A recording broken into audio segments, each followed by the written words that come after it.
primeiro nome da TV Esplanada foi como TV Educadora de Ponta Grossa, fazendo parte de um projeto do governo, da ditadura, da linha dura, chamado de João da Silva. O projeto era de alfabetização.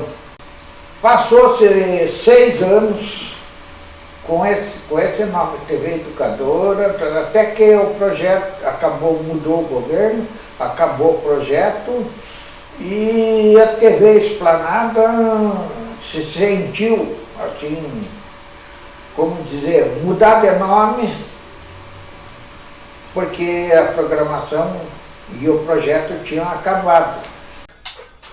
Eu, o Mário Krensky e o Leonardo, e tínhamos também um pessoal que fazia as reportagens, que a gente viajava toda semana para Guarapuava, para ter algumas notícias, né, do Departamento de Jornalismo, e também a gravação do Fogo de Chão, que era da cidade de Guarapuava e era apresentado aqui em Ponta Grossa para toda a nossa região. Quando mudou já para a Rede Tupi. Isso foi em 1970, 2 anos antes, 68 praticamente. 78 nós já estávamos com o videotape, que era feito tudo via tráfego de transportadora, vinha as fitas da emissora central da Tupi de São Paulo ou do Rio, e nós exibíamos os programas em fita de videotape de 2 polegadas. Nós fomos até 1970, quando chegou em 1970, mudança de sistema de cor, né? O setor de telejornalismo na TV Esplanada, na época, era no centro da cidade, certo? Então tínhamos a equipe do jornalismo que trabalhava no centro para produzir as reportagens, os textos, tudo para ser levado ao ar. Então, essa programação era realizada no centro da cidade, onde a TV Esplanada tinha um escritório, que tinha o jornalismo, o departamento comercial e o departamento de vendas comercial também. Posteriormente, então, era tudo enviado para a sede da TV Esplanada. E posteriormente houve uma grande mudança.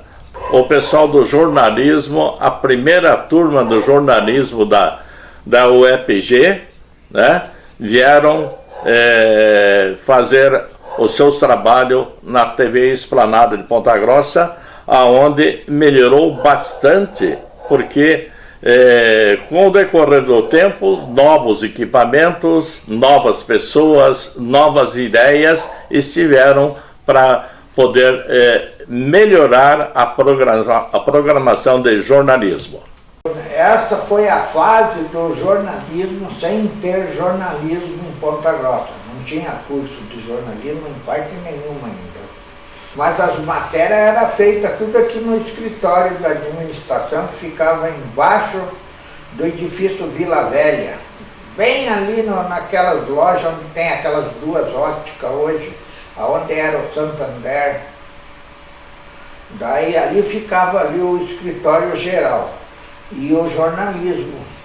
Ficava tudo ali, porque tinha que ficar no centro, que naquele tempo era uma distância, sair do centro para ir até a torre, então a economia pesava para qualquer coisa. Ali nós ficamos o início, uns 4 anos, mais ou menos, 3, 4 anos, e depois se mudamos na Francisco Ribas, ali atrás do Colégio Santana, ali naquela casa que tem hoje ali, bem no fundo do colégio. Ali daí vem a administração todinha, todo o jornalismo ficou ali até quando chegou a Rede Tupi. Eu tive dentro da TV Esplanada uma experiência maravilhosa, que foi apresentar um programa de cultura. Apresentar, produzir um programa de cultura, um programa de entretenimento, um programa que levava o meu nome, o VAU Especial. Foi uma fase muito interessante em que nós tínhamos a oportunidade de mostrar tudo o que estava acontecendo na cidade, uma agenda cultural, uma agenda, um momento aí de respiro dentro do telejornal. Era um programa que ia ao ar aos sábados e neste programa eu fazia a apresentação, fazia as reportagens e também a produção, ajudava na produção, porque era um momento em que você não tinha uma equipe para cada coisa. Nós éramos em poucos repórteres, então todo mundo fazia um pouco de tudo. Não havia uma produção exclusiva para o VAU Especial. Era a mesma equipe do jornalismo que fazia esta produção. A primeira edição do Jornal dos Municípios vai terminando por aqui. No próximo domingo, nós voltamos para trazer até você os fatos em destaques nos principais municípios da região. Então, até domingo e tenha um bom dia.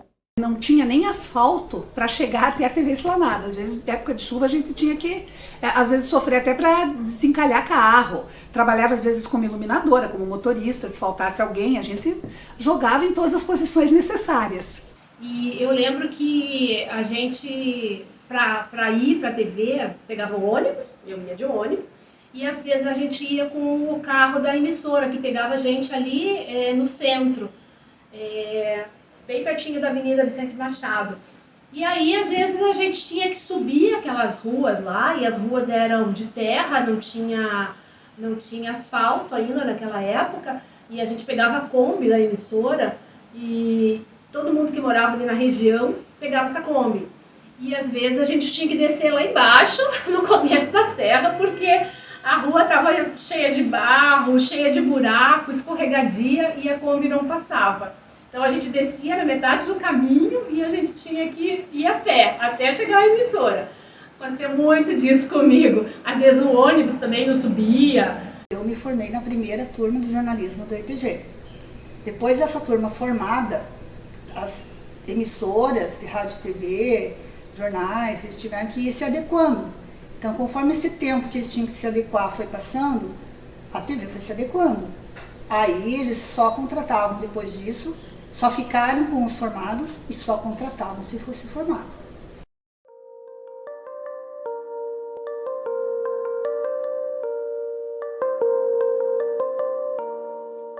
Na época eu trabalhava de auxiliar que não tinha o mini tape, era uma UPJ, Unidade Portátil de Jornalismo. A câmera separada, né? Já existia em outras emissoras maiores, né? Então já tinha a câmera compacta, né? Com VT acoplado com fita. Mas aqui a TV ainda tinha que era separada em duas partes. Era uma câmera menor, então já um cabo ligado nela e você segurava um gravador do lado. Então a necessidade do auxiliar para carregar junto. A tecnologia mudou, os equipamentos ficaram menores, né? E com essa diminuição do tamanho do equipamento, as equipes diminuíram também. A Almatic, você carregava o mini tape do lado, um baita do mini tape, né, com uma bateria de alarme, uma bateria quadrada que ia junto também carregando aqui, duas alças que você tinha que carregar aqui, que saía um cabo e ia nas costas da câmera, né.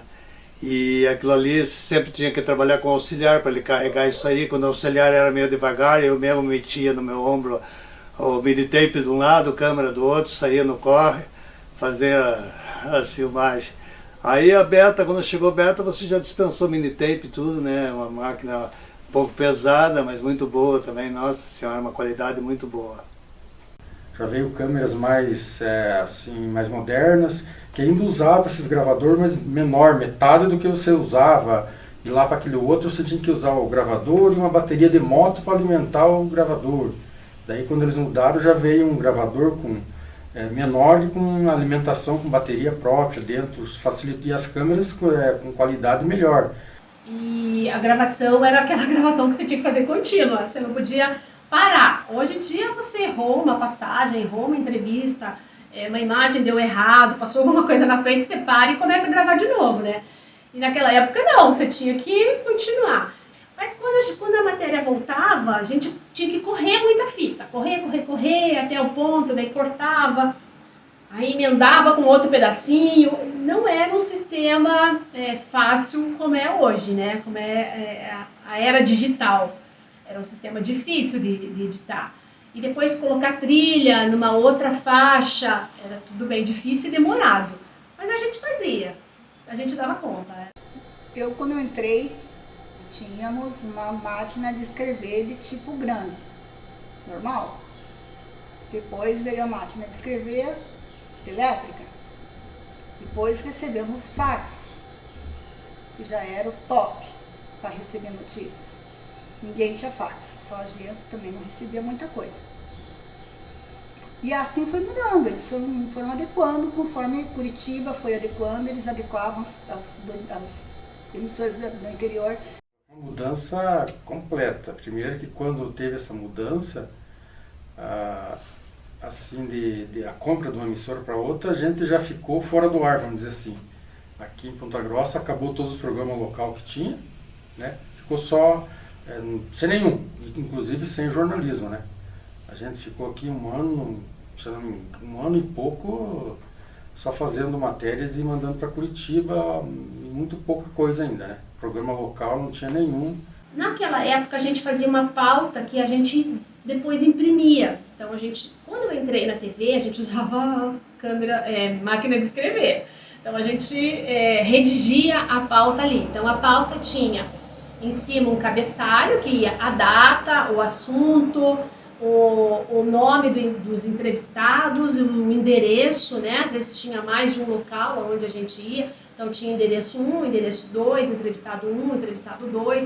E depois tinha a proposta da matéria. E depois embaixo, na descrição, a gente colocava todas as informações para o repórter. Então o repórter saía da redação com um material assim fantástico, né? Com muita coisa, porque tudo isso era feito, a gente fazia uma pré-reportagem por telefone com os entrevistados. A gente ligava para o entrevistado, isso é a função do ponteiro, do produtor, né? Ligava para o entrevistado, perguntava tudo, como é que tá aí, como é que foi, o que aconteceu. Depois a gente escrevia tudo isso na pauta. No começo lá, o sistema de a gente fazer ao vivo, você só podia fazer, desde quando começou o jornal aqui, você podia fazer ao vivo, mas só da Praça da Catedral. Que naquele tempo você comprava horário, comprava canal para transmitir pela Telepar. Daí você tinha que ir lá na Telepar, ligar um cabo lá nos equipamentos da Telepar e puxar na praça em frente à Catedral, daí você conseguia fazer ao vivo. Era o único ponto que dava para fazer ao vivo, sabe? Isso ficou anos assim, trabalhando nesse sistema, até que começaram a chegar os carros de externa da própria emissora. A emissora investiu em carros links, que a gente chama, para fazer ao vivo de vários pontos da cidade, mas com equipamento próprio daí, né? Foi muito interessante, porque nós começamos a fazer aquilo com um projeto da engenharia local, o pessoal da engenharia, que era comandado pelo Gerson Maia. Eles criaram um carro com uma antena enorme, com uma carretinha que eles levavam para os lugares, e se desse o sinal, cruzasse com a nossa antena, eles conseguiam fazer entrada ao vivo. Então, diariamente, quando a gente ia uma entrada ao vivo, que na época não se fazia direto, assim, tipo do quintal de casa, quintal da TV, a gente fazia lá no lugar que a gente queria. Ou não fazia, quando não fechava. Muitas vezes não fechava o sinal. A gente entrava em contato com a engenharia, tinha uma equipe inteira de engenharia, antes do jornalismo, montava todo aquilo lá, fazia testes, aí a gente ia. Tem um fato engraçado. A gente estava ao vivo na primeira edição, deu uma ventania e a antena do nosso vivo saiu da frente da repórter e saiu voando. Mas o sinal não sumiu, então a gente continuou com o link. Mas foi muito engraçado que a antena do link saiu correndo. Mas assim, essa entrada ao vivo, ter link, eu vi isso acontecer. Eu lembro que no dia da estreia da TV digital, o jornal saiu do ar, caiu o sinal. E aí o jornal saiu do ar e aí foi um sofrimento para todo mundo, porque era aquele dia a estreia da TV, né, do sinal digital em Ponta Grossa. E aí acabou que o jornal não foi pro ar, porque caiu o sinal e, enfim, né? Lamentamos, mas no outro dia o sinal digital estava lá e o jornal estava lá no ar. Está no ar o sinal da TV digital em Ponta Grossa. A inauguração dessa nova fase da TV na cidade foi ontem à noite.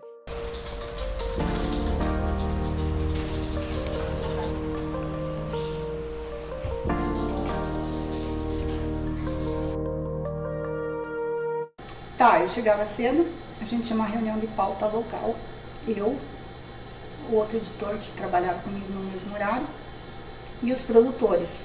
Na época, acho que já eram 2, no período da manhã. O repórter tinha a possibilidade de participar, mas eles tinham muita dificuldade de participar porque eles estavam indo lá para pegar a pauta e ir para a rua. Então a maioria estava na rua, normalmente a equipe de reunião era essa.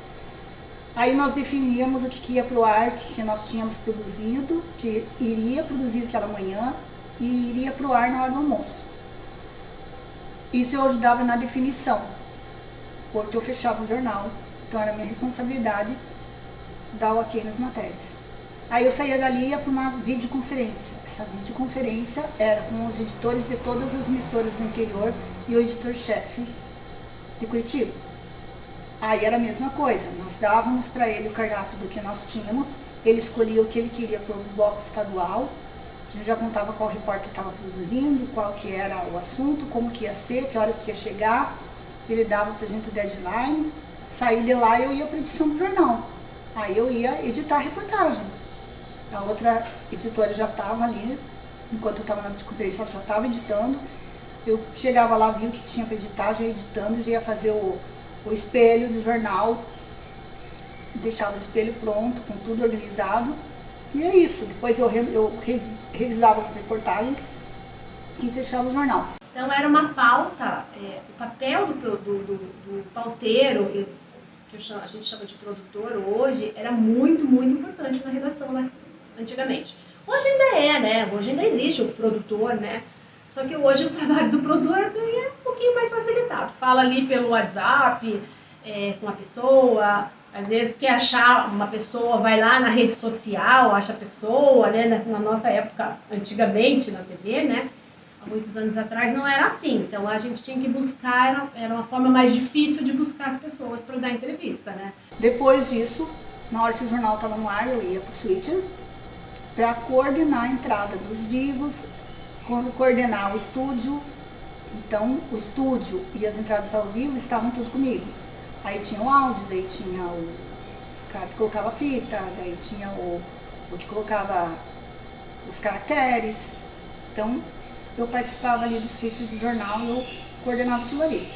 Saía dali, o jornal acabou, vai para a videoconferência com o pessoal do estadual para dizer como que o repórter, o editor-chefe do estadual contava como foi o jornal, reclamava das matérias que ele não gostou que a gente mandou, elogiava o que tinha que elogiar, e a gente já dizia o que tinha de produção para o dia seguinte.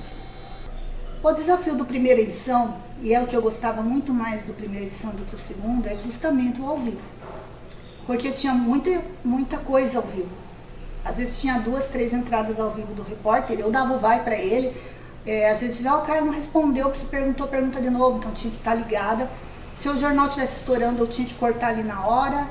E eu gostava desse pique. O jornal à noite, o jornal era assim, chamada, reportagem gravada, chamada, reportagem gravada. Pra mim não tinha graça. Eu gostava do desafio de trabalhar sob pressão, que o jornal estava estourando, que o entrevistado falou mais do que devia, que o link está caindo o sinal, então era isso que eu gostava.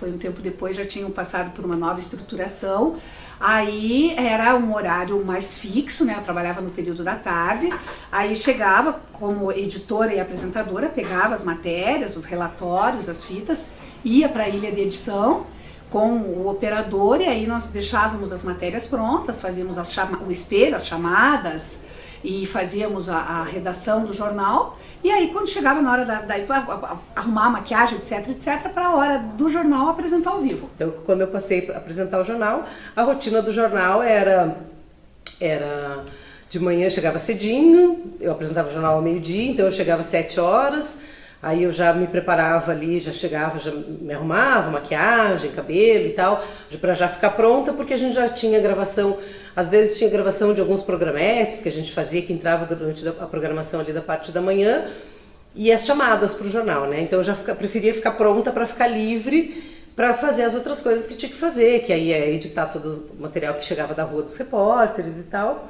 Aí a mesma coisa, ia para o estúdio, apresentava o jornal, encerrava o jornal, sempre, todo dia, e acho que até hoje para quem está apresentando e para quem está na reportagem, quando termina é sempre uma conquista, assim, porque realmente uma operação que envolve muitas pessoas, são muitos profissionais envolvidos, então é uma batalha ali diária.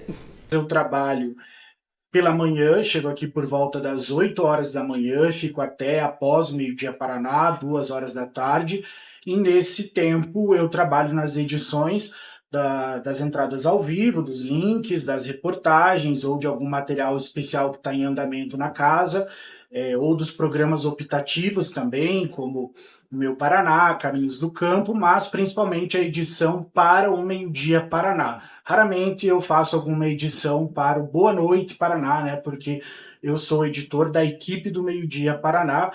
E aí teve uma ocasião, eu não vou lembrar o ano exato que foi isso, mas que foi no aniversário de Ponta Grossa, no dia 15 de setembro, que a gente fez o jornal, fez a primeira edição do Paraná TV local, de cima do edifício Vila Velha, ali no centro de Ponta Grossa, né, ali no centro da cidade, na Vicente Machado. Fizemos lá, da parte de cima, então a gente levou toda a equipe para lá, várias câmeras, produtor, o pessoal que faz o corte, enfim, foi uma mobilização bem grande e foi um jornal belíssimo, assim, todo ao vivo lá. E aí estava tendo desfile de comemoração ao aniversário da cidade na avenida, então foi super bacana, assim. Estamos no alto do prédio mais alto de Ponta Grossa, o edifício Vila Velha, que fica na Avenida Vicente Machado, esquina com a Rua Augusto Ribas. Era menos fixo o tempo de trabalho até do que a própria obrigação de cumprir matéria, porque como nós tínhamos a equipe reduzida e bastante tempo, então nós saímos para fazer várias pautas e mais as que apareciam pelo caminho, tipo sair correndo atrás de caminhão de bombeiro, etc. Então a rotina era bastante corrida, chegava, pegava o que nós tínhamos ali de ideias e de entrevistas marcadas, organizávamos o calendário e rua e vamos correr atrás. Então eu fazia a cobertura de todas as matérias no período da manhã. No entanto, sempre que havia necessidade em função das poucas equipes, que nós éramos acho que 4 repórteres, mas sempre que havia necessidade eu acabava também saindo no período da tarde para fazer cobertura de eventos, ou mesmo à noite. Então era uma rotina bastante puxada, porque nós fazíamos muitas matérias por dia. Como havia um volume X de horas a ser produzido e poucas equipes, então a gente acabava fazendo várias matérias num determinado período. Num período em que não se tinha o Google, que não se tinha celular, que você ligava para as pessoas, que você parava na rua, que você ia buscar a notícia, que alguém ligava de um telefone, de um orelhão, de um telefone fixo para a emissora e passava uma informação. Então estou falando de um período bem diferente do que é hoje. Então a gente fazia bastante matérias, era uma rotina bem agitada. Na época da TV Esplanada, filiada à Rede Bandeirantes, o trabalho era bem árduo. Então, hoje o jornalista tem carga horária de 5 a 6 horas, né, de trabalho por dia. Naquela época a gente trabalhava o dia inteiro. Eu ia de manhã para a TV e voltava altas horas da noite, às vezes, né? E época de eleição, então era assim, o dia inteiro, ficava até lá 11 horas da noite, mas era um trabalho bem exaustivo, onde a gente fazia de tudo lá na TV, né? A carga horária de jornalismo é de 5 horas e isso era a carga horária de trabalho. Então, 5 horas, fazia as 5 horas e estava tudo certo, ia embora para casa.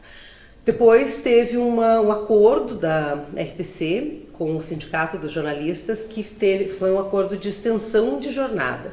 Então, jornalista de redação, aí no caso os editores, pauteiros, o próprio apresentador, que é editor também, na maioria dos casos, o jornalista de redação, dentro desse acordo, fazia 6 horas de trabalho, com 15 minutos de intervalo, porque por lei é exigido esses 15 minutos de intervalo, E o jornalista de rua fazia, conforme o acordo, fazia 7 horas de trabalho e tinha que ter ali um período de 1 hora de descanso, de intervalo de almoço, enfim, do que fosse, dependendo do horário que ele estivesse trabalhando. Essa foi a carga horária. No período que eu trabalhei lá, eu entrei com 5 horas, aí houve esse acordo com o sindicato para essa extensão de jornada, mas era assim que funcionava. Quando eu entrei, por exemplo, também esteticamente falando dos formatos das nossas produções, soava muito estranho usar no meio de um VT, por exemplo, um vídeo de celular, uma entrevista à distância por chamada. Era em casos raros, em casos assim, uma exceção mesmo, quando não era possível a equipe ir até o local e entrevistar a pessoa com a câmera, com o microfone, com a presença da equipe. Soava muito estranho. Isso foi mudando aos poucos, a pandemia foi o gatilho para que isso fosse normalizado mesmo, tanto para nós, na nossa rotina, como para as pessoas, né, os telespectadores assistindo ao jornal. E isso se tornou muito comum, né? Hoje é extremamente comum usar vídeos de celulares, usar chamadas em vídeo. Claro que a gente prioriza a qualidade da imagem, do áudio, com a equipe presente, mas se não é possível, a gente faz, e nós utilizamos muito os materiais, os vídeos e informações e até áudios que a gente já recebeu da população, né? A pandemia pegou muita gente de surpresa, né? Pegaram todos de surpresa. Então o acesso que a gente tinha com as pessoas, o contato com as pessoas na rua, fora da emissora, foi restrito. Então você saía da emissora, em último caso. Tudo era feito via videochamada, né, as reportagens que a gente tinha. Mas o contato com as pessoas, o entrevistado, era muito, muito raro. Então a gente fazia aqui dentro da emissora. Então, já que a gente não podia ter contato com as pessoas lá fora, aqui também foi restringido. Foram separadas as equipes e eu fiquei com o André. Ficamos quase a pandemia inteira trabalhando junto. Deu quase 2 anos, um pouquinho mais de 2 anos trabalhando eu e ele. Uma salinha fechada aqui no comercial. Só nós dois tínhamos acesso a essa salinha, entrava e saía sem contato com outras pessoas. Nem o pessoal da redação a gente não via. Primeiro foi um impacto muito grande. Aqui é uma emissora relativamente grande, são vários setores que para o jornal e para o ar precisam trabalhar sempre numa sintonia e numa presença muito forte, né? Engenharia, programação, setor de operação comercial, o jornalismo, e cada setor foi desmembrado aqui em um prédio diferente. A gente tem um espaço muito grande, com vários prédios diferentes. Então, alguns nichos de equipes ficaram praticamente isolados em uma sala por quase 2 anos. No auge da pandemia foi assim. E outro grande desafio mesmo foi a produção na rua, né? Nós, da reportagem, não pudemos parar. Nós estávamos na rua, muitos protocolos foram adotados pela empresa, sobre distância dos entrevistados, sobre máscara o tempo todo, e aí já envolveu a questão da voz, da respiração, porque nós continuávamos entrando ao vivo, fazendo reportagens com a máscara o tempo todo, respiração, e aí veio um trabalho da fonoaudióloga aqui da emissora. Todo o equipamento era higienizado na hora que a gente pegava o equipamento e na hora que você recolhia o equipamento. Você ia na rua, tinha que entrevistar pessoas diferentes na rua, pegava o equipamento, o microfone ali, você higienizava ele inteiro, a pessoa passava álcool gel na mão e o microfone levava para ela. Quando ela entregava o microfone da mesma forma. Era higienizado com álcool em gel, aerosol e devolvia o equipamento. E o ritual era esse, todo dia a gente chegava na emissora, limpava o equipamento para usar, para não evitar a contaminação. E nós tivemos que cobrir muita coisa com aglomeração. A gente teve que cobrir uma eleição municipal, que eu lembro até hoje no resultado teve aglomeração no fórum, então a gente teve que sair rápido, se adaptar ali ao momento do resultado, que estava todo mundo dentro do fórum.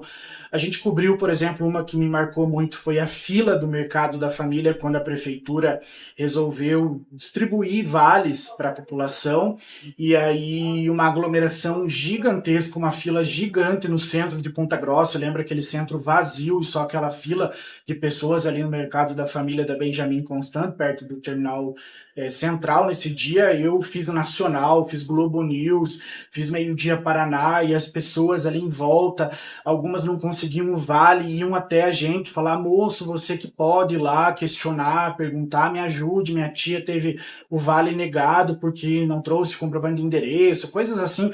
Então foi, além de tudo, o risco físico, né, para nós.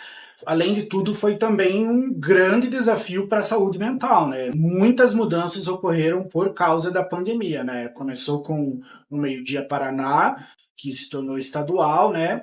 E também Boa Noite Paraná foi mais ou menos, não lembro a data exata, mas foi nessa época, uma decisão que ainda não retornou, né? A gente ainda não tem Boa Noite Paraná local, e pelo que eu sei não há essa perspectiva.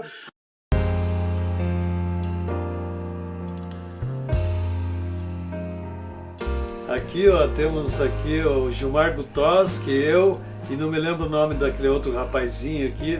Nós estávamos num evento no Guaíra, eu acho que era uma festa de carnaval, certo? Não me lembro o ano.